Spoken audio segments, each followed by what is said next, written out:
lo atendió el ministro Randazzo. ¿Qué le contestó Randazzo frente a todo esto? En primer lugar, yo no creo que la presidenta no pudiera atenderme. Ella decide no hacerlo y está en su derecho. Absolutamente. Es decir, no está obligada a concederme una audiencia. Simplemente de quién se trataba me parece que era adecuado recibirlo. No, pero digo, ella tuvo una actitud positiva, digamos, que en 48 horas me hizo atender por el ministro del Interior, que es el ministro político. Yo no quiero que la narración de esto aparezca como una recriminación, No. Porque si uno está proponiendo el diálogo, no puede enojarse con el que no lo acepta. En todo caso, uno tiene que pensar si lo ha planteado bien, además tiene que armarse de paciencia, de perseverancia, de entender al otro, de entender a uno las cosas con las cuales uno no coincide. Con el ministro estuvimos más de una hora hablando en la Casa Rosada. Yo le llevé todos los materiales, le llevé unos CD donde estaba desarrollado todo el proyecto, una bibliografía, y él se comprometió a entregársela a la presidenta de la Nación y en ese momento al expresidente Néstor Kirchner. Pero bueno, ellos después no consideraron que debieran sumarse a un proyecto que no había surgido de ellos y que tenía otros componentes. Pero yo creo que hay que perseguir esa idea, que hay que perseverar con todos los sectores políticos. La presidenta no fue la única que no accedió a esto. Si bien está firmado el acuerdo por Alfonsín, por Duhalde, por Macri, por Margarita Stolbizer, hay gente que no firmó. Pino Solanas, con el cual tengo una relación amistosa, considero que él no podía firmarlo. Y yo no puedo quejarme porque él no lo firme. Y es más, yo voy a tratar de que lo firme en el futuro. Esto u otra cosa. Ahora, usted, le dije, en un momento tiene la experiencia como legislador, tiene la experiencia como ministro. Ya tuvo experiencia en algún momento cuando propuso la privatización de aerolíneas con SAS. Y la oposición dijo no le dio el apoyo. Y después resultó lo que resultó. ¿Por qué cree que ahora pueden darle un poco de cabida a la posibilidad de pensar por lo menos en estas propuestas? En lo que a mí respecta, en primer lugar, en aquel momento, en medio de una hiperinflación y habiendo estado yo 20 meses en el ministerio, bueno, privatizamos Austral, privatizamos la telefonía celular, de modo que privatizamos los accesos a Internet y se pudo hacer muchas cosas. En cuanto a lo que usted dice, no es que teníamos un proyecto, firmamos un acuerdo con SAS que lo subordinamos a la aprobación del Congreso. En ese momento, efectivamente, el peronismo no estaba de acuerdo. Incluso algunos sectores radicalismo no estaban de acuerdo. No es fácil cuando uno quiere dar vuelta. Es decir, la idea de que una empresa del Estado no era privatizarla, sino convertirla en una empresa mixta de mayoría estatal, pero con capital privado y gestión privada. No era una idea fácil, no era fácil de metabolizar para los grandes partidos, pero además no hubo tiempo, porque se produjo la derrota del oficialismo y bueno, ya y la crisis final de la hiperinflación. Pero ahora yo creo que tengo una ventaja que no tenía antes. Primero porque en aquella época yo no era afiliado a ningún partido político, no tenía ninguna actividad política. Después el Congreso me permitió establecer relaciones con todas las fuerzas. Esa actitud de diálogo que yo tengo, el hecho de no haber entrado nunca en conflicto, sin discrepancias, pero nunca en conflictos personales. Y sobre todo, el hecho de que en este momento yo no soy candidato. Cuando uno no está compitiendo, porque imagínese que yo hubiese sido candidato a presidente y hubiese llamado a este diálogo. Ninguno de los que nombré hubiese accedido. De ninguna manera. Porque eso es como llevar agua al molino de un rival. Pensando que no estando involucrado en ninguna lucha política, teniendo una buena relación con los distintos sectores, tengo hoy una ventaja que por supuesto no tenía cuando yo estaba en una lidia en definitiva, ¿no? Ahora usted me está dando la razón cuando yo digo que cada cual es personalista. Es egoísta la gente.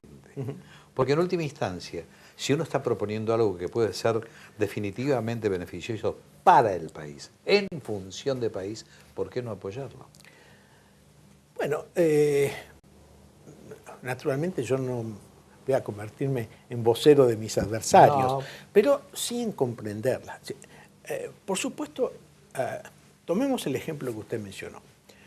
Había, sin duda, mucha gente que de mala fe se oponía a una idea con el propósito de hacer daño al gobierno. Pero eso no es todo. Yo también creo en las disidencias de buena fe.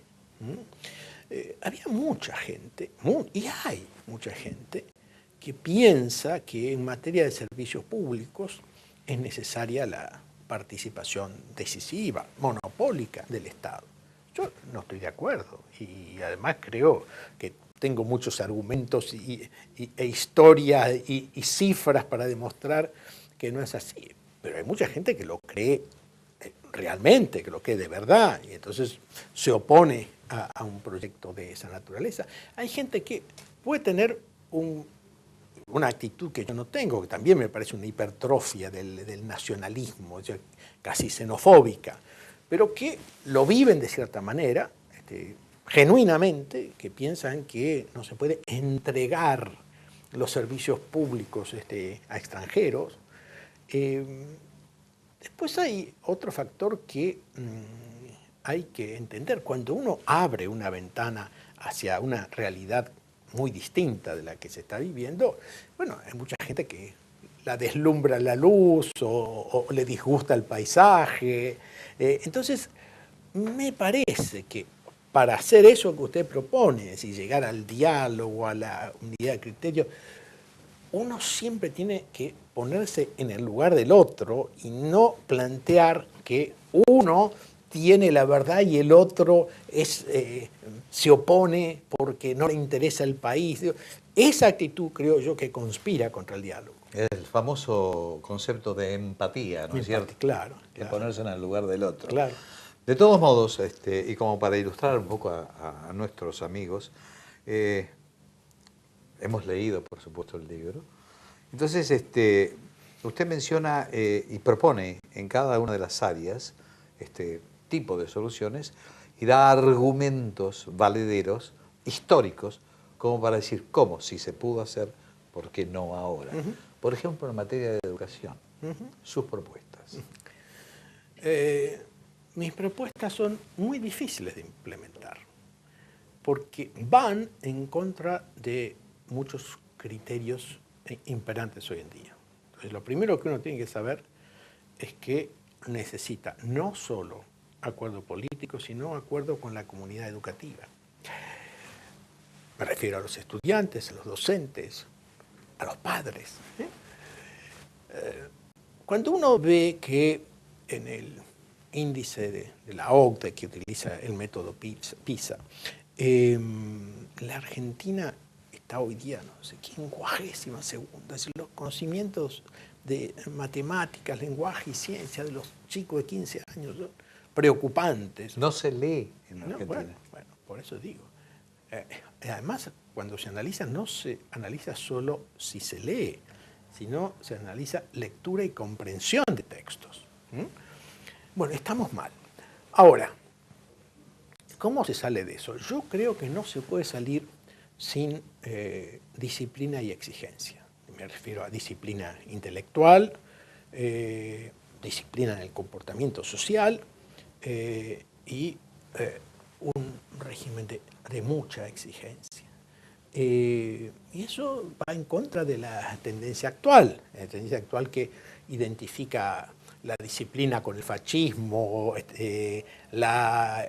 los exámenes con una promoción de la competencia, una promoción generación de estrés. Pues yo creo que hay que salir de todo eso. Ahora, ¿cómo se sale sin una fuerte, yo no diría acción pedagógica, sino una empatía social muy grande? Y ahí sí, yo creo que hace falta una mayor orientación científica en la educación, que hace falta una orientación vocacional, que hace falta cuotas, porque no se puede ofrecer ilimitadamente educación para cualquier cosa, que hace falta exámenes de ingreso. Ahora, esto no... Si alguien desde el gobierno quiere imponer esto, al día siguiente se incendió el país, están todas las universidades tomadas, todos los colegios tomados. Entonces, no se trata de decir, yo creo que hay que hacer esto. ¿Cómo se hace? Sin un acuerdo, yo creo que es imposible. Yo quisiera también, porque esto que está diciendo usted me hace pensar en Francia, me hace pensar en España, con los estudiantes en la plaza, es decir, me hace pensar un poco en esto que usted está diciendo, que efectivamente puede haber una reacción en ese momento. Sin duda. Que es producto a lo mejor de la ineficacia de la educación, porque tal vez en otros momentos no se hubiese dado. Pero ya que estamos analizando, hay dos aspectos fundamentales que realmente molestan a la ciudadanía y que nos hace tener miedos de cosas.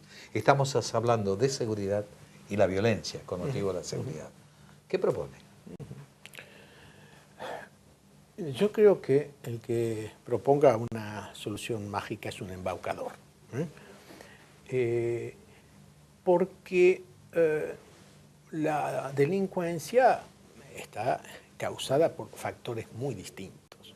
Yo también creo que es error tomar uno solo. Por ejemplo, si dice, bueno, hay delincuencia porque hay desigualdad social.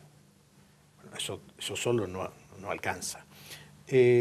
O hay delincuencia porque las penas no son suficientemente duras, tampoco. A mí me parece que hay, primero, una situación social que hay que tener en cuenta. La desigualdad, como muestran todos los estudios internacionales, es más generadora de violencia y de delincuencia que la pobreza misma, la desigualdad. Y nosotros estamos en una situación terrible en materia de desigualdad social, ¿no? Naciones Unidas mide los deciles, el 10% más rico, el 10% más pobre. En Japón la diferencia de 4,5 veces, en Alemania de 9, en Estados Unidos de 16 y en la Argentina de 40 según Naciones Unidas, según 27 según el INDEC. Muy bien, entonces, ahí hay una tarea que yo creo que es fundamentalmente tributaria, es decir, del régimen tributario, para achicar todas esas diferencias. No lo voy a explicar ahora porque sería muy largo. No tenemos tiempo. No, así es. Pero creo que también hay un problema de educación que tiene que ver con lo que estábamos hablando recién. No creo que la ley penal sea débil, creo que hay problemas en la ley procesal, hay problemas en la gestión judicial y la gestión carcelaria.